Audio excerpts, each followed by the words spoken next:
I'm sorry, what are the latest updates? No.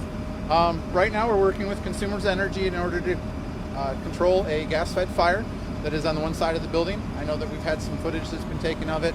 They're having to excavate into the ground in order to access it. Unfortunately, it's just one of those unusual situations that's difficult to get to.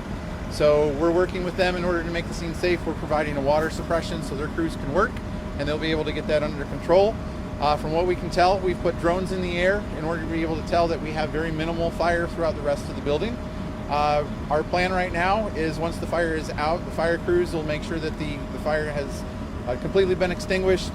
We're working with the Oakland County Technical Rescue Team in order to be able to fly drones through the structure in order to be able to do a primary search and survey for victims.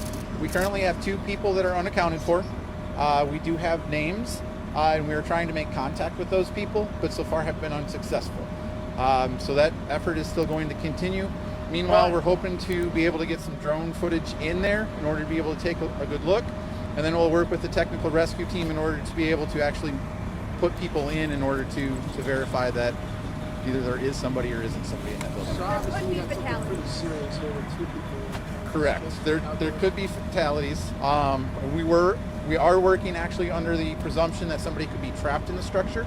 When we see gas explosions like this, sometimes we see where that building has collapsed in on itself, and we have somebody that's trapped in a pocket or something like that.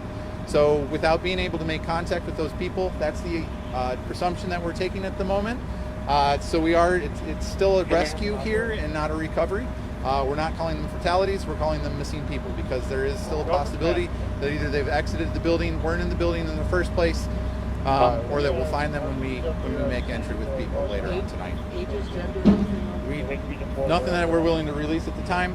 Again, we're trying to make contact with them through any mean that we have at the moment. So other than that, we're working, as you can see, with a variety of different agencies. We anticipate being here throughout the night as we continue the rescue efforts. Have you experienced anything like this in your career? Unfortunately, yes. We've done similar things like this before. We're just kind of going through a standard checklist of things that we do that we know are successful. So we're still hoping for good outcomes in the end of this. And like I said, we're still operating as if this is a rescue and not a recovery. So this was gas for sure? We're not sure exactly what it is initial, but we're not willing to claim anything. Our inspectors, we're working with the sheriff's office. Nobody has been able to get in there to make any kind of investigation at the moment. So We heard that maybe a hero of sorts, an Amazon driver who was right at the house right before the explosion, or maybe even helped get rescued. It's possible, but nothing that's been reported yet. Usually those stories don't come until sometime midday tomorrow before we get those pieces worked out. And you said 2 critical, and how many others are also in the hospital? We transported 2 people off the scene.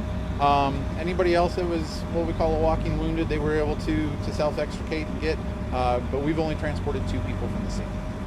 And then Supervisor, can we ask you what it's like to see everybody hard at work tonight? Yeah, I mean, it's incredible teamwork. Our people are the best in the business, and see the community already coming out.